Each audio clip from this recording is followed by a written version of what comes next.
I stand in the center of my living room, taking in the soft glow of fairy lights strung across exposed brick walls I spent weeks restoring by hand.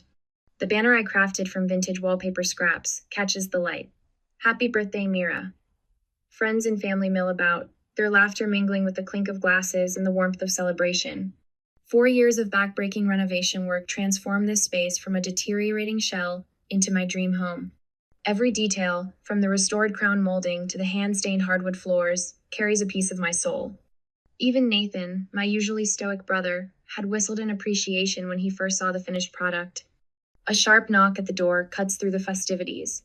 An attendant in a crisp uniform stands rigidly in the doorway, holding an elegantly wrapped silver envelope. "Miss Harding?" His voice is clipped, professional. "This requires your immediate attention." My fingers tremble as I untie the delicate bow. The paper feels expensive, heavy with unspoken weight. As I unfold the document inside, the bold letterhead strikes like a physical blow. Notice to vacate. The room spins. 21 days. They're giving me 21 days to leave my home. I look up to find every eye in the room fixed on me. Matthew and Lillian, my parents, exchange glances loaded with something I can't or don't want torrid. Nathan's face has gone pale, his champagne glass frozen halfway to his lips. The silence spreads like poison. "What is this?" My voice comes out strangled, barely recognizable. The beautiful cake on the counter, its candle still unlit, seems to mock me with its cheerful presence. "Now, Mira, let's discuss this rationally." Sienna's voice cuts through the tension, smooth as silk and just as cold. My cousin steps forward, her designer heels clicking against the floors I spent weeks refinishing. "The market is incredibly hot right now. It would be foolish not to capitalize on such an opportunity." Capitalize? The word tastes bitter. This is my home. I've put 4 years of my life into this place. The apartment remains in Matthew and Lillian's names, Sienna continues, as if explaining something simple to a child. The financial potential is simply too significant to ignore. Memories flash through my mind like a cruel slideshow. Sienna's knowing smiles at family gatherings, Nathan's awkward silences, my parents' evasive answers about finalizing the property transfer. All those little moments I dismissed, now forming a picture I can't unsee. "You knew." I turned to my parents, my voice cracking. "You've known this was coming." Lillian wrings her hands, unable to meet my eyes. Matthew clears his throat. "It's just business, sweetheart. Nothing personal." Nothing personal. The renovation receipts in my office upstairs. The permits. The thousands of hours of work. The dreams I'd poured into every inch of this space. Nothing personal. My hands clench into fists, crumpling the notice. Tears burn behind my eyes, but I refuse to let them fall. Not here. Not in front of them. I retreat to my study, my sanctuary. Blueprints and renovation sketches cover the wall's testament to everything I've built, everything they're trying to take away. The city lights twinkle beyond the window, unchanged and uncaring. What am I going to do next? The question hangs in the air like smoke, choking but clarifying. Because deep down, I already know the answer. This isn't just about an apartment anymore. This is about justice, about truth, about family bonds twisted into weapons. And I'm done being their target. My gaze shifts to the detailed timeline pinned above my discovery permit. Every renovation milestone meticulously documented. Sienna might think she's orchestrated the perfect betrayal, but she has no idea how thoroughly I document everything. Every email, every conversation, every suspicious glance. I run my fingers along the edge of my grandmother's silver locket, drawing strength from its familiar weight. Sienna's calculated treachery ends here. I'll expose every manipulation, every lie she's whispered in my parents' ears. She thinks I'll break quietly, disappear with dignity. She's about to learn how wrong she is. My hands shake as I spread the renovation documents across my desk, each one a piece of the life I've built here. The soft glow of my desk lamp illuminates permit applications, contractor agreements, and material receipts, 4 years of dreams crystallized in paper and ink. Something catches my eye. The signature on the latest building permit doesn't match the others. I grab my phone, pulling up a photo of the original document. Stomach lurches. The dates are wrong, the new permit is backdated 3 months. But I remember filing it just 6 weeks ago. No, I mutter, diving deeper into the stack. More inconsistencies emerge. Notary stamps with mismatched dates, permit applications with subtle alterations, contract drafts that shouldn't exist. Each discovery hits like a physical blow, forming a pattern I can't ignore. The wall of evidence before me tells a story of calculated deception. Sienna hasn't just been planning this eviction, she's been orchestrating it for months, manipulating documents and falsifying permits. My cousin's perfectly manicured fingerprints are all over this betrayal. A soft knock interrupts my investigation. Nathan stands in the doorway, his tall frame casting a long shadow. His face is drawn, guilty. I've never seen my usually confident brother look so small. Can we talk? His voice cracks slightly. I gesture to the chair across from my desk, not trusting myself to speak. Nathan sits, his eyes fixed on his hands. I should have told you sooner, he begins, the words tumbling out in a rush. At Mom and Dad's anniversary party last month, I overheard something. My heart pounds as Nathan describes the scene. Sienna and Damien, CEO of Meridian Real Estate Group, tucked away in Dad's study. Their voices carried through the partially open door Sienna's smooth confidence, Damien's calculated interest. She was laying out the whole plan. Nathan continues, running a hand through his disheveled hair. Talking about market values, profit margins, quick sales. She made it sound so clinical, like she wasn't destroying someone's home, like she wasn't destroying your home. The betrayal cuts deeper with each word. And you said nothing. I convinced myself it wasn't real, Nathan whispers. That Sienna was just talking, dreaming big like she always does. But then I saw her meeting with Mom and Dad, planting doubts, playing on their fears about the market crashing. I turned back to my evidence wall, seeing it with new clarity. A pattern emerges in the email threads, each one meticulously crafted to exploit our family's weaknesses. To Dad, Sienna emphasized market volatility and lost opportunities. To Mom, she spoke of securing their retirement, playing on her lifelong financial insecurities. The timestamps paint a devastating picture. 3 months of systematic manipulation. Look at this, I say, pulling up an email chain. She's been feeding Damien information about our family finances for weeks. Guest lists from family events, renovation budgets, even Mom and Dad's retirement plans. My voice shakes with anger. She's not just selling the apartment, she's selling us out. The scale of Sienna's betrayal becomes clear as I organize the evidence. My cousin, always the perfect one, the successful one, has been orchestrating this scheme with the precision of a surgeon. And Damiani's name appears in email after email, his influence casting a long shadow over our family's future. His reputation in the real estate world makes him dangerous. His connection to Sienna makes him lethal. My phone buzzes. Elsie's name lights up the screen. She's been helping me compile evidence since the party, her background in corporate law proving invaluable. I found something, she says without preamble. Those permit alterations? They're tied to a series of property deals Damien's company pushed through last year. Same pattern, same tactics. Send everything, I tell her, already clearing space on my desk. We need. A text from an unknown number cuts me off. The message makes my blood run cold. Back off now, or you'll regret it. Some things should stay buried. Asterisk. I show Nathan the text. His face pales. Mira, maybe. Number. I cut him off. Steel in my voice. I'm done backing off. I'm done being manipulated. I reach for the bottom drawer of my filing cabinet, pulling out a folder I'd almost forgotten about. My hand steady as I open it, revealing one final piece of evidence zone that could bring Sienna's whole scheme crashing down. Nathan leans forward. What is that? I look up at my brother, a grim smile playing at my lips. That depends on how badly Sienna wants to play this game. The crystal chandeliers of the Grand Regency Hotel cast dancing shadows across polished marble as I navigate through clusters of silk dresses and tailored suits. Tonight's charity gala should be about supporting local historic preservation.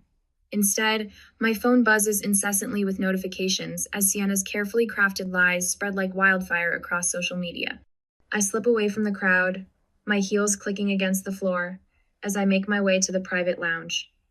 The leather chair creaks as I sink into it, pulling out my laptop. My hands tremble slightly as I log into my email, but my resolve hardens as I dig deeper into Sienna's corporate account archives. Got you, I whisper, opening a series of emails that make my blood run cold. The timestamps don't match the metadata. The permit numbers are sequential when they should be random. Every falsified document is like another knife in my back, but it's also ammunition. A notification pops up, another live stream from Sienna. Her voice flows smooth as honey through my earbuds. Of course, we're deeply concerned about the structural integrity of the renovations. The safety of our community must come first. My fingers curl into fists. The renovation permits are spotless. I spent months ensuring every detail was perfect. But there it is on the screen. Doctored inspection reports casting shadows on my work, carefully leaked to maximize damage. The recording I discover next nearly stops my heart. Sienna's voice crisp and clear. The property values in that neighborhood are about to skyrocket, Damien. Once we force a quick sale, the returns will be astronomical. A male voice, Damien, chuckles in response. Your cousin won't know what hit her. I sit back, my mind racing. The gala continues beyond the lounge doors, a symphony of clinking glasses and polite laughter. Sienna is out there right now, probably working the room with that practiced smile. Every handshake, every air kiss is another thread in her web of manipulation. The next evening, the Bellevue Manor dining room breathes old money. Crystal stemware catches the light, white tablecloths gleam immaculate. The perfect stage for what comes next. I wait until the main course arrives, then stand, my chair scraping against hardwood. I have something to share. My voice carries across the table. Sienna's fork pauses halfway to her lips. I have copies of every email you've sent regarding my property. My hands shake, but my voice stays steady, including the ones where you discuss falsifying inspection reports with Damien. The silence is absolute. Sienna's practiced smile doesn't waver, but her knuckles whiten around her fork. Mira, darling, you're making a scene. Perhaps we should discuss this privately. Like you discussed my eviction privately? I pull out my phone, clicking play. Sienna's voice fills the room. The property values in that neighborhood are about to skyrocket. The color drains from her face. That's enough. Sienna's voice cracks like a whip. You're clearly unstable. Number. The word comes from behind me. I turn to see Nathan standing, his dinner napkin crumpled in his fist. She's not unstable. I heard you, Sienna. That day in your office with Damien. I heard everything. Elsie rises next, her eyes blazing. I have copies of the original permits, every inspection report. Would you like me to show everyone here the difference between Mira's actual renovation documentation and your creative edits? Something shifts in the room. A current of whispers, the rustle of silk as people lean forward. I feel it in my bones, the moment when truth begins to outweigh lies. Sienna's mask slips for just a second, revealing the calculation beneath. I retreat to my study later that night, surrounded by the evidence of years of work. Blue permits line the walls, each one a testament to dreams built brick by brick.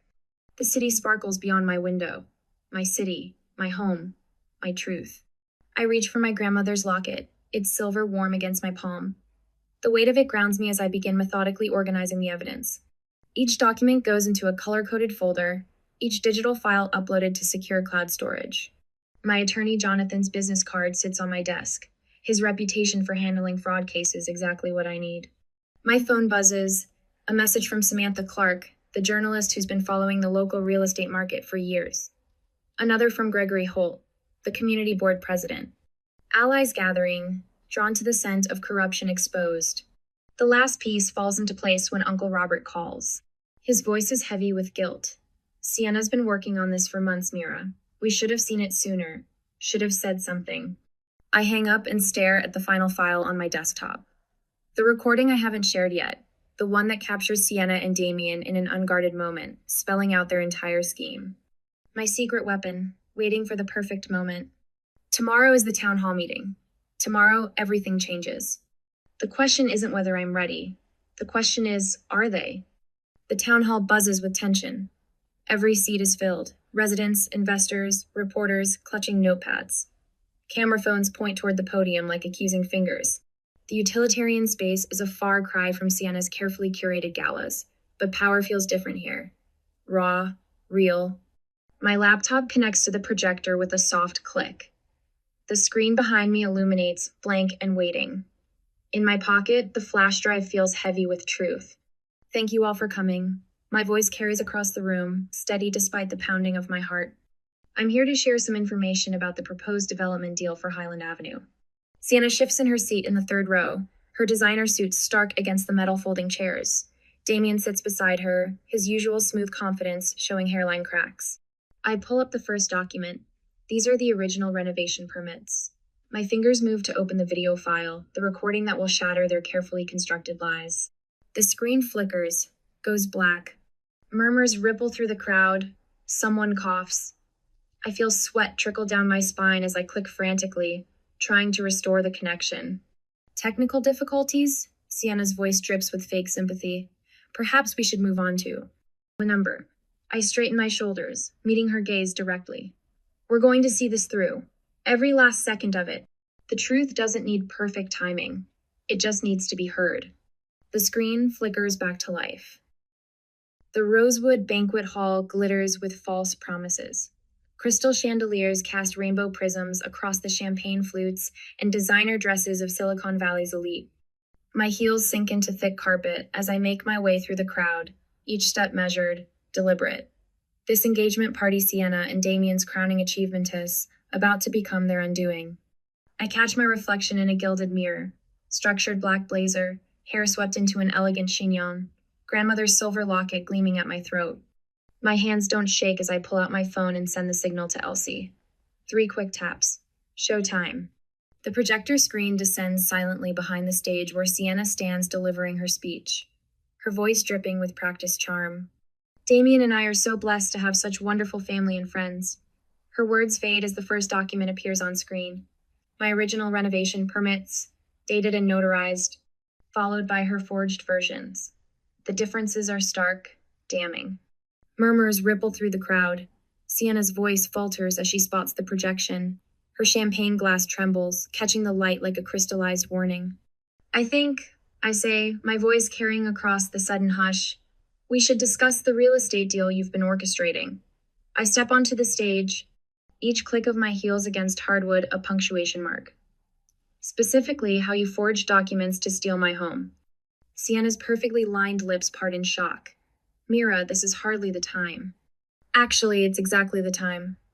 I pull out my phone again, and the recording fills the banquet hall. Sienna's voice, clear and cold, discussing the fraudulent sale with Damien. Their words echo off marble floors and crystal stems. Once we get rid of her, the property's ours. Investors shift uncomfortably in their seats. I spot Mrs. Chen, one of our biggest backers, leaning forward with narrowed eyes. 2 real estate developers exchange worried glances. The truth spreads like wine across white carpet. It's impossible to ignore, impossible to hide. This is absurd. Sienna sputters, her composure cracking. Mira is clearly unstable. She's always been jealous of my success, my relationship with Damien. The documents speak for themselves. I cut in, gesturing to the screen, where proof of her deception continues to scroll. Every forged permit, every manipulated contract, every secret meeting, all meticulously documented. These are obviously fabricated. Sienna snaps, but her voice has lost its silk. She turns to the crowd, desperation bleeding through her perfect makeup. You all know me. I would never. I can verify these documents. Nathan's voice rings out as he stands, tablet in hand. My brother's face is pale but determined. I have the original email threads right here.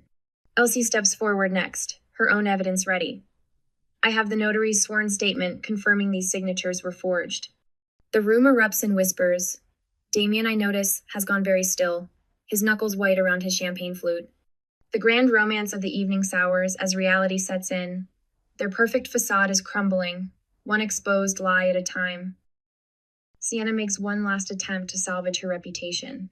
This is nothing but a vindictive display from a failed designer who has proof of everything. I finish for her.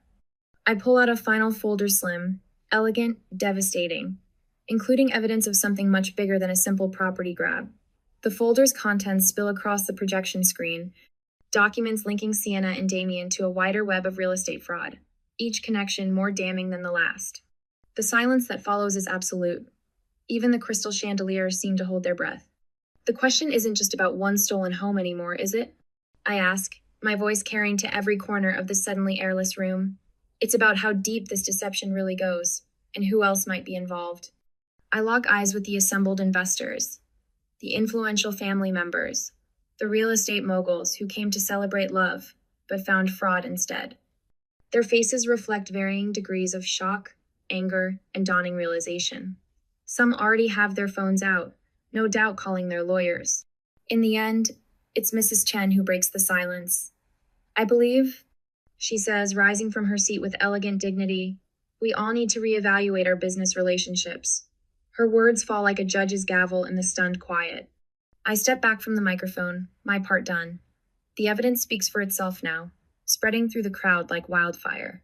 As chaos erupts around me, Damien arguing with his lawyer in harsh whispers, investors demanding explanations, family members choosing sides, I catch my reflection again in that gilded mirror. The woman staring back at me isn't broken anymore. She's brilliant, fierce, unstoppable. But there's more to come. As I scan the documents one final time, names jump out at my corporations, shell companies, a web of connections far beyond Sienna and Damien. This isn't just about my apartment. It's about an entire network of property fraud, stretching across the city like a spider's web. Damien's face has lost all color as he stares at the screen, no doubt recognizing the implications. His perfect posture crumbles as he loosens his tie, eyes darting between the exits. He knows as well as I do this exposure threatens not just his engagement, but the entire carefully constructed empire he and his corporate partners have built. I step back to the microphone one last time. When faced with betrayal, I say, my voice clear and steady, do we stay silent to keep the peace, or do we expose the truth no matter the cost? The question hangs in the air like crystal chimes, a challenge to everyone present. In the tense silence that follows, I catch fragments of whispered conversations. How deep does this go? Who else is involved? What other properties? And I'm just beginning. I grip the edges of the podium at the Langston Convention Center, my knuckles white against the polished wood. The crowd before me ripples with tension faces I've known my whole life, now twisted with uncertainty. Sienna stands at the back, her designer heels planted firmly on marble floors, megaphone raised like a weapon. My legal team from Harrison and Yale will be filing immediate action, she announces, her voice amplified and distorted. Anyone supporting Mira's fraudulent claims will face severe consequences. My tablet chimes with notifications, dozens of them. On the screen, doctored images flood social media, receipts with altered dates, permits with fabricated signatures. My renovation project, my 4 years of work, painted as a web of deception. Sienna's PR team works fast, flooding every platform with their carefully crafted lies. The evidence clearly shows systematic fraud. Sienna continues, her voice echoing through the megaphone. Years of financial mismanagement and permit violations. She gestures to the screen behind her, where manipulated video clips play on loop moments from renovation updates, twisted and edited to support her narrative. Independent media representatives huddle over laptops, their faces illuminated by screens as they fact-check in real time. The first whispers of doubt ripple through the crowd. I catch fragments of conversation. The timestamps don't match. These signatures. But I work faster. Speaking of fraud, I say into the microphone, my voice steady despite the thunder of my heart, let's talk about evidence. I tap my tablet, and the convention center's massive display screen flickers to life. The first email appears Sienna's message to Damien, timestamped clear as crystal. Once we force the sale, the profit margins will be astronomical. Mira's too naive to fight back. Murmurs ripple through the crowd. Sienna's megaphone wavers. With methodical precision, I work through my presentation. Each piece of evidence lands like a physical blow. Here's the original permit application, and here another swipe is Sienna's forged version. Note the identical signature, pixel for pixel. Forgery software leaves traces, cousin. The crowd shifts closer to the screen. A journalist in the front row types furiously on her laptop. I catch Nathan's eye and the audience nods, almost imperceptibly. Behind him, influential investors lean forward, their expressions hardening as the truth unfolds. This is absurd, Sienna snaps, but her voice cracks. Those documents are clearly time-stamped and notarized. I pull my grandmother's locket from beneath my blazer, clicking it open to reveal a tiny USB drive, including the audio recording from your meeting with Damien last week, the one where you outlined the entire scheme. The megaphone slips from Sienna's fingers, clattering against marble. The sound echoes through suddenly still air. I reach into my pocket and withdraw a single business card, crisp white against my dark sleeve. The logo gleams. Jonathan Reed Law Offices. With deliberate slowness, I hold it up for the crowd to see, then let it fall. It lands face up on the podium, a declaration of war in letterhead. The power in the room shifts like a physical current. Where Sienna once commanded attention, she now stands isolated. Damien steps away from her, his phone already at his ear. Even from here, I catch fragments. Withdraw immediately. Reputation risk can't be associated. The formal lawsuit will be filed today, I announce. Anyone involved in this conspiracy has 24 hours to come forward voluntarily. After that, I let the silence hang, heavy with promise. Long-standing family members who once wavered now step forward. Uncle Marcus, his voice carrying across the room. This manipulation ends now. Aunt Helen, typically reserved, adds her public denouncement. Each declaration lands like another nail in the coffin of Sienna's scheme. The convention center erupts in controlled chaos. Investors pull out phones.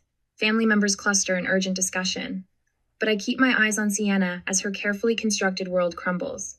Her face drains of color as her most powerful allies, family friends, business partners, even her PR team begin to distance themselves, creating a visible void around her. In the aftermath, I stand alone in the now hushed convention center. My hands move mechanically, gathering evidence files and storing backup drives. Each document represents a piece of my life I've had to fight to protect. The renovation receipts, the permit applications. 4 years of dreams defended through sheer force of will. The quiet feels heavy, meaningful. I settle into a corner chair, allowing myself a moment to absorb the magnitude of what's just happened. My reflection in the darkened windows shows someone changed harder, perhaps, but unbroken. That's when I see it. Buried beneath the chaos of the past few weeks, a new email catches my eye. The sender, an anonymous corporate whistleblower. The subject line makes my breath catch. Sienna's scheme, just the tip of the iceberg. I stare at the words, my mind racing. The email suggests a pattern of corruption extending far beyond my apartment, beyond Sienna and Damien. A network of real estate fraud that could shake the entire market. The convention center's lights dim, signaling the end of the event. But for me, this feels less like an ending and more like a prelude. I close my tablet, the whistleblower's email burning in my thoughts. Some people say revenge is best served cold, but I've learned it's best served with irrefutable evidence and perfect timing. What do you think is the most satisfying part of seeing a villain brought to justice? Would you ever risk everything to expose the truth? Morning light streams through the expansive windows of my living room, casting long shadows across the restored hardwood floors.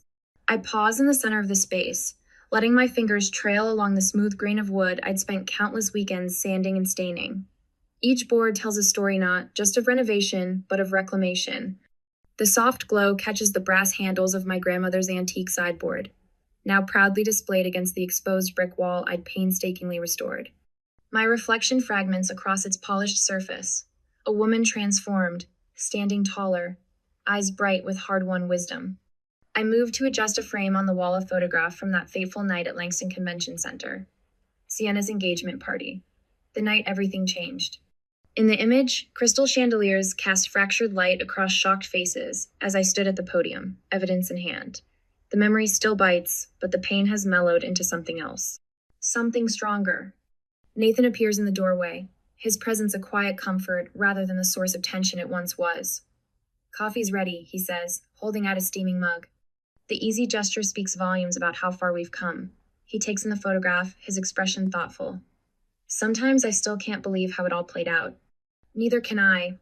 I accept the coffee, breathing in its rich aroma. But every step led us here.